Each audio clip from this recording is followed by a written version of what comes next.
नमस्कार दोस्तों। आज हम दक्षिणी अमेरिका के सामान्य परिचय का अध्ययन करेंगे।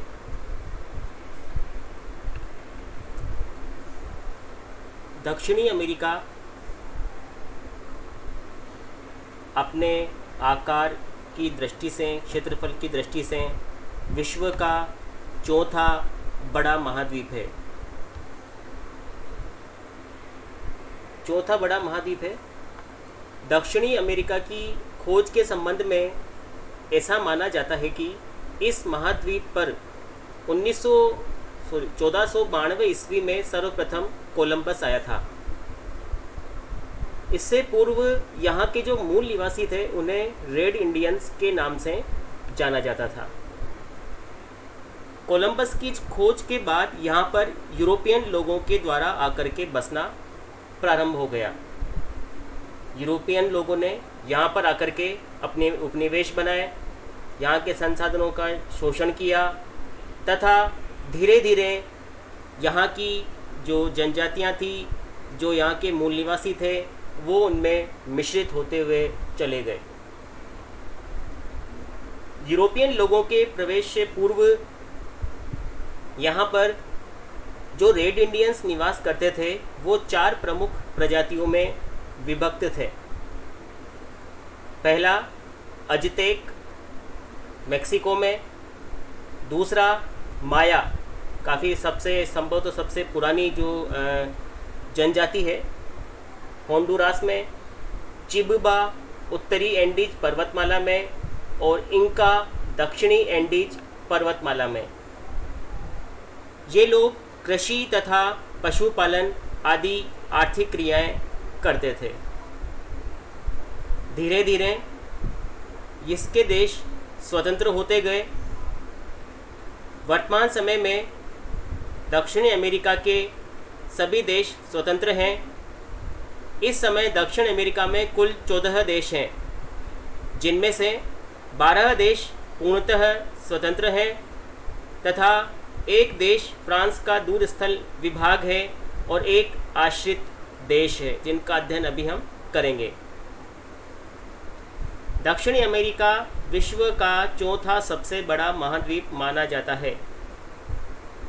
इसका विस्तार 12 डिग्री 27 मिनट उत्तरी अक्षांश से 56 डिग्री 32 मिनट दक्षिणी अक्षांश तक है। अर्थात इसका जो विस्तार है 12 डिग्री 27 मिनट, यानी 12 डिग्री 27 मिनट से लेकर, ये देखिए आप, 12 डिग्री 27 मिनट से लेकर ये उत्तरी अक्षांश की सीमा से लेकर दक्षिण में 56 डिग्री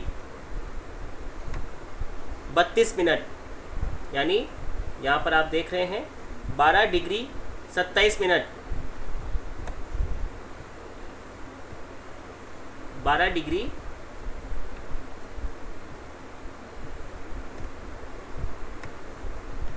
27 मिनट उत्तरी अक्षांश से लेकर 56 डिग्री 32 मिनट 56 डिग्री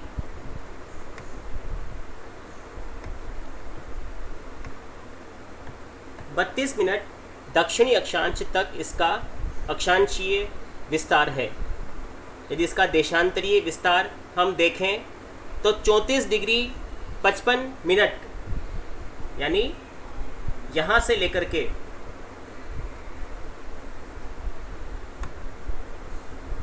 34 डिग्री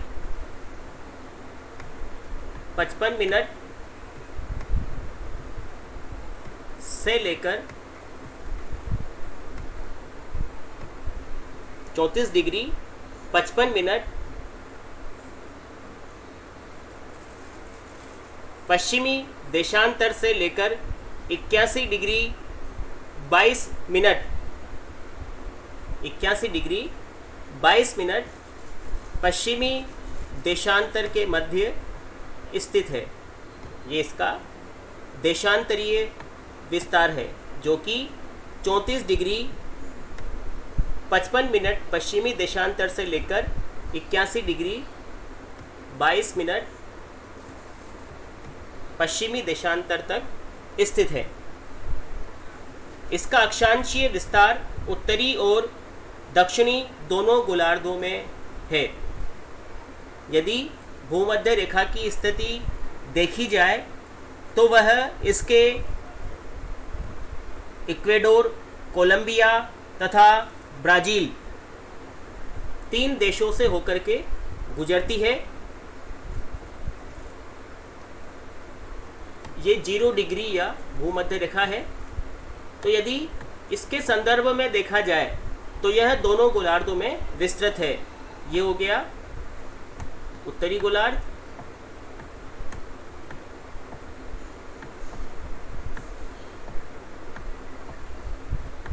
और भूमध्य रेखा के दक्षिण की ओर ये हो गया इसका दक्षिणी गोलार्ध।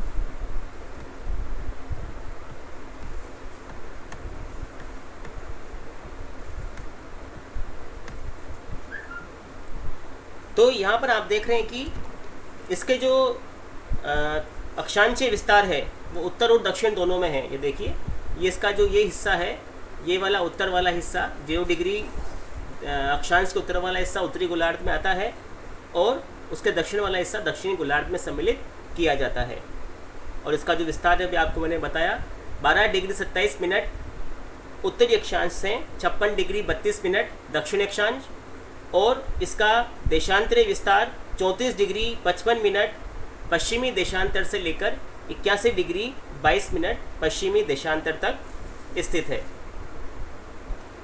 इस प्रकार देशांतरी दृष्टि से पश्चिमी गोलार्ध में और अक्षांशीय दृष्टि से यह पूर्वी अक्षांशीय दृष्टि से उत्तरी तथा दक्षिणी दोनों गोलार्धों में स्थित माना जाता है। तो इस प्रकार से हमने देखा कि जो दक्षिण अमेरिका महाद्वीप है यह दोनों गोलार्धों में स्थित है। अभी हमने देखा था कि जो भूमध्य रेखा थी वह इसके 3 देशों से गुजरती है। इसके 3 देश जहाँ से भूमध्य रेखा गुजरती है, इक्वेडोर, कोलंबिया और ब्राज़ील। ये देखिए, पिछले चित्र में भी हमने देखा था इक्वेडोर, कोलंबिया और ब्राज़ील, ये 0 डिग्री बिल्कुल जो आपके अमेजन नदी है उसके सहारे समानांतर ये रेखा निकलती है। तथा जो दूसरी मुख्य रेखा है वो है मकर रेखा। मकर रेखा इसके लगभग मध्य से गुजरती है तथा चिली, अर्जेंटीना, पैराग्वे और ब्राज़ील, चिली, अर्जेंटीना, पैराग्वे और ब्राज़ील 4 देशों से होकर के ये निकलती है। 23.5 डिग्री दक्षिण अक्षांश, चिली, अर्जेंटीना, पैराग्वे और ब्राज़ील, ये जो रेखा है ये 23.5 डिग्री दक्षिणी अक्षांश रेखा है, यानी मकर रेखा के नाम से जानी जाती है। तो ये वाला जो हिस्सा है, ये इसका उष्णकटिबंधीय भाग है तथा ये वाला जो हिस्सा है ये इसका शीतोष्ण कटिबंधीय भाग में आ जाता है, क्योंकि ये जो हिस्सा है 0 डिग्री से 23.5 डिग्री दक्षिण के बीच का ये उष्णकटिबंध में है, भूमध्य रेखा से मकर रेखा के मध्य का, और मकर रेखा से दक्षिण की ओर वाला जो हिस्सा है वो शीतोष्ण कटिबंध में सम्मिलित किया जाता है। तो इस प्रकार इसकी जो कुल इसका जो संपूर्ण पृथ्वी के धरातल का लगभग 12% क्षेत्र पर ये फैला हुआ है। इसका अधिकांश जो भाग है लगभग 70% हिस्सा दक्षिणी गोलार्ध में है। इसकी उत्तर से दक्षिण अधिकतम लंबाई 7,950 किलोमीटर तथा यानी उत्तर से दक्षिण, ये वाली जो आप लंबाई देख रहे हैं उत्तर से दक्षिण की ओर, ये जो लंबाई है ये इसकी 7,950 किलोमीटर है तथा पूर्व से पश्चिम अधिकतम चौड़ाई 5,150 है। पूर्व से पश्चिम की जो इसकी अधिकतम चौड़ाई है, ये वाली जो इसकी चौड़ाई है, ये 5,150 किलोमीटर है।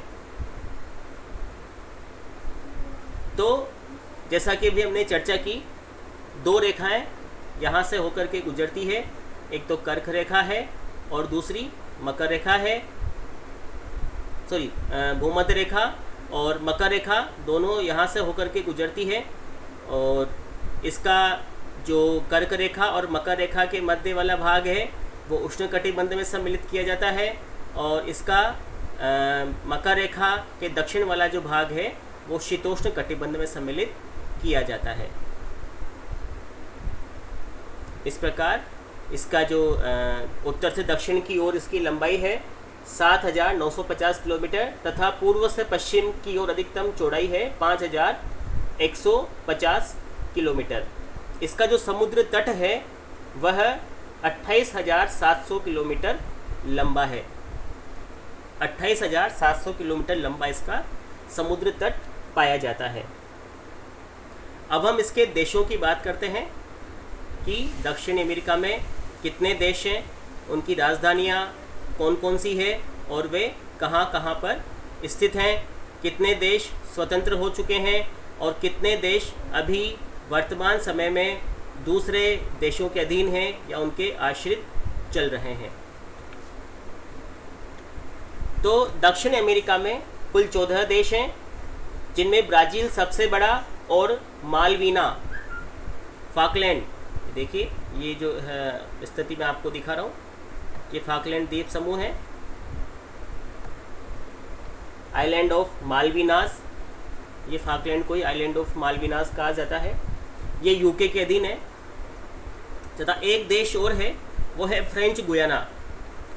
ये देखिए ये फ्रेंच गुयाना, यह आपके फ्रांस के अधीन है, फ्रांस के आश्रित है, उसके अधीन ये देश है। तो कुल 14 देश हैं, जिनमें से 12 देश पूर्णतः स्वतंत्र हैं और 2 देश किसी अन्य देश पर आश्रित हैं, जिनमें फॉकलैंड तथा फ्रेंच गुयाना सम्मिलित है। अब हम एक एक करके उन 12 देशों का अध्ययन करते हैं जो पूर्णतः स्वतंत्र है और दक्षिण अमेरिका में स्थित है। सबसे पहले हम शुरू करते हैं फ्रेंच गुयाना से। फ्रेंच गुयाना, इसकी राजधानी है केयेन, केयेन इसकी राजधानी है और फ्रेंच गुयाना फ्रांस के अधिकार क्षेत्र में आता है, फ्रांस के आश्रित है। दूसरा जो उसका देश है वो है सूरीनाम। ये देखिए सूरीनाम, सूरीनाम की राजधानी है परमारीबो, परमारीबो सूरीनाम की राजधानी है। ये इसका यहाँ से हम स्टार्ट शुरू कर रहे हैं, दूसरा देश हो गया ये। इसके बाद अगला देश है गुयाना, गुयाना की राजधानी है जॉर्ज टाउन। सूरीनाम के बाद अगला देश गुयाना है, गुयाना की राजधानी जॉर्ज टाउन है और सूरीनाम की राजधानी परमारीबो। इसके बाद तीसरा देश है दोस्तों वेनेजुएला, वेनेजुएला की राजधानी है कराकस। क्रमशः तीसरा देश पश्चिम की ओर हम बढ़ रहे हैं, कराकस इसकी राजधानी है। इसके बाद चौथा देश आता है कोलंबिया, ये देखिए इसकी राजधानी है बोगोटा। इसके बाद अगला देश है दोस्तों इक्वेडोर, ये देखिए इक्वेडोर, इक्वेडोर की राजधानी है क्वेटा, क्वेटा इसकी राजधानी है इक्वेडोर की। दक्षिण की ओर हम आ रहे हैं। इसके बाद आता है पेरू, पेरू की राजधानी है लीमा, लीमा पेरू की राजधानी है। इसके बाद हम मध्य की ओर आते हैं बोलीविया, बोलीविया की राजधानी है लापाज। ब्राज़ील, ब्राज़ील की राजधानी है ब्राज़ीलिया, ब्राज़ीलिया के बाद हम आते हैं पैराग्वे, पैराग्वे की जो राजधानी है वो है असनसियान, ये देखिए असनसियान इसकी राजधानी है। इसके बाद हम पश्चिम की ओर आते हैं चिली, चिली की राजधानी है सेंटियागो, सेंटियागो चिली की राजधानी है। इसके बाद हम आते हैं अर्जेंटीना। अर्जेंटीना की राजधानी है ब्यूनस आयर्स। और अंततः हम आते हैं उरुग्वे। उरुग्वे की राजधानी है मॉन्टेवीडियो। तो इस प्रकार से कुल 13 देशों का हमने अध्ययन किया, और जो इसमें अंतिम देश का हम अध्ययन कर रहे हैं मालवीना, जो कि इसका सबसे छोटा देश है, जो कि फाकलैंड द्वीप के नाम से भी जाना जाता है। इसे फाकलैंड द्वीप के नाम से भी जानते हैं, मालवीना। यह यूके के अधीन है, ब्रिटिश तंत्र के अधीन है और ब्रिटिश तंत्र पर आश्रित है, क्योंकि यहाँ पर जो इसकी खोज के पश्चात जो यूरोपियन लोग आए थे, उन्होंने अपना उपनिवेश यहाँ पर बनाए, और अभी भी 2 जो देश हैं, फ्रेंच गुयाना तथा फॉकलैंड, वो यूरोपीय देशों के अधीन हैं। तो इस प्रकार से ब्राज़ील का जो दक्षिण अमेरिका का जो राजनीतिक स्वरूप है, वो यहाँ पर आपके सामने रखा गया।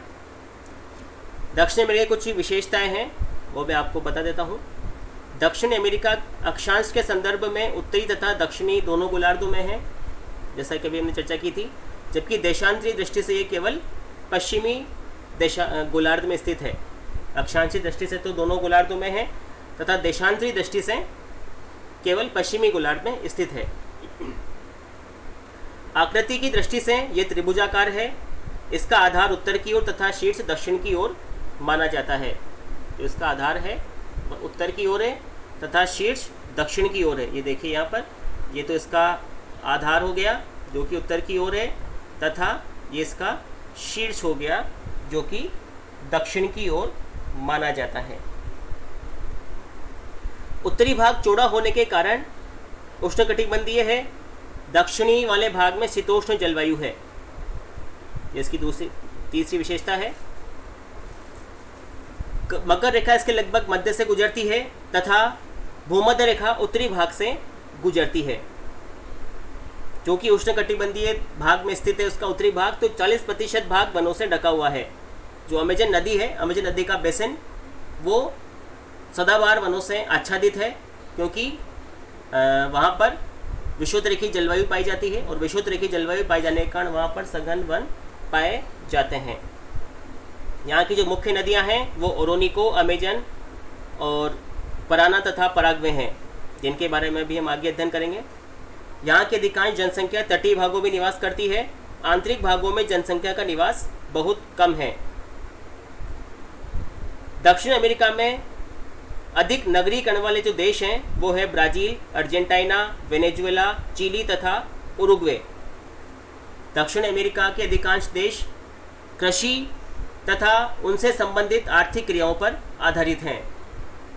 यहाँ के पंपास, घास के मैदान, गेहूं की कृषि के लिए, विस्तृत कृषि के लिए प्रसिद्ध माने जाते हैं। यहाँ पर कॉफ़ी, चाय, कहवा, रबर, मसाले आदि की कृषि बहुतायत से की जाती है। दक्षिण अमेरिका महाद्वीप के सामाजिक व राजनीतिक ढांचे में तेजी से परिवर्तन हो रहा है। ब्राज़ील को यदि छोड़ दिया जाए तो यहाँ के अधिकांश देशों का महत्व विश्व राजनीति में काफ़ी कम है। धीरे धीरे यहाँ के देश विकास की ओर अग्रसर हैं। धन्यवाद। आज हम इतना अध्ययन करेंगे। शेष अध्ययन अगले